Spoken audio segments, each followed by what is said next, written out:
Shalom, saudara yang terkasih dalam Yesus Kristus. Jika diibaratkan, hidup kita itu seperti papan iklan berjalan. Seringkali kita mendapati di jalan raya ada papan iklan di sebelah kanan, sebelah kiri kita.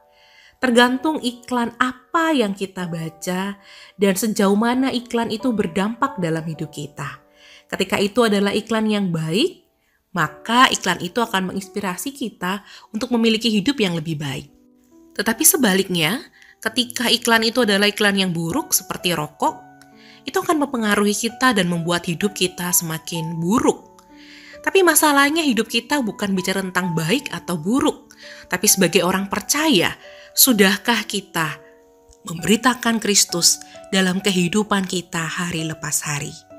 Saudaraku, hari ini kita akan merenungkan tentang Christ we proclaim. Kristus kami beritakan.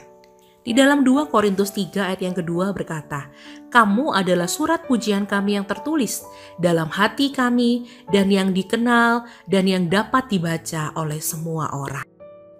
Apa yang orang lain dapat baca dalam hidup kita hari ini? Kehebatan kita, keberhasilan kita, atau Kristus yang terpancar lewat hidup kita hari lepas hari?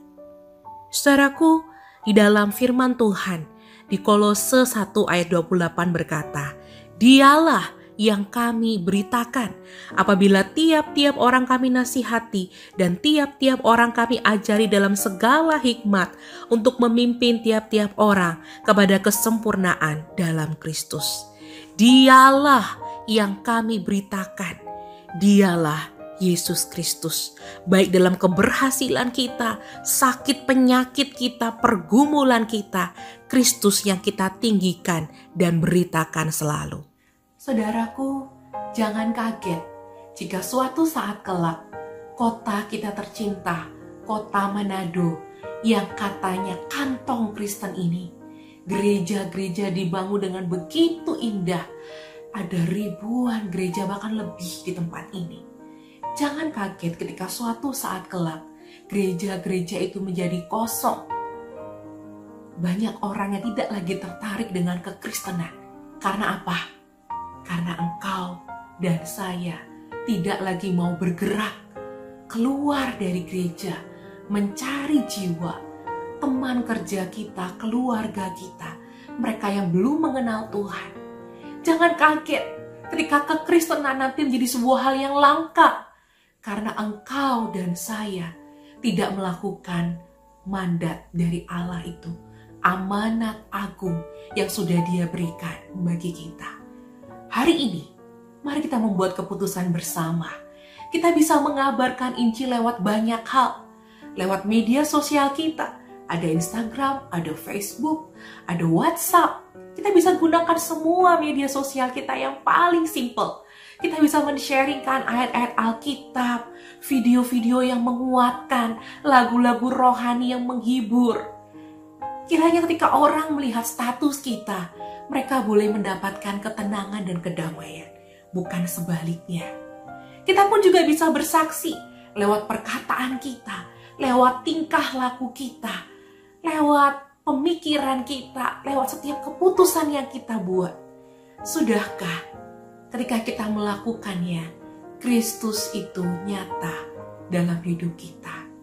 Dan yang terakhir, ketika kita ingin lebih diperlengkapi lagi, sudahkah kita mau berkomitmen, Tuhan, ini aku, perlengkapi aku dengan metode penginjilan. Aku ingin belajar, aku ingin memulai untuk tahu cara-caranya masuk, entah itu ke kaum M, ke suku-suku tertentu. Mungkin aku punya kemampuan bahasa tertentu, sehingga aku bisa menjangkau mereka. Maukah kita lebih detail? Kita mau diperlengkapi untuk belajar akan metode penginjilan. Dan kita mau digerakkan untuk pergi menjangkau jiwa. Hari ini keputusan di tangan kita. Maukah kita terus mengobarkan api penginjilan? Atau kita merasa nyaman di dalam gereja dan merasa cukup karena saya sudah diselamatkan? Biarlah hal ini terus menggelisahkan kita dan menjadi tekad kita dalam bulan misi ini dan dalam waktu-waktu ke depan. Tuhan Yesus memberkati setiap kita.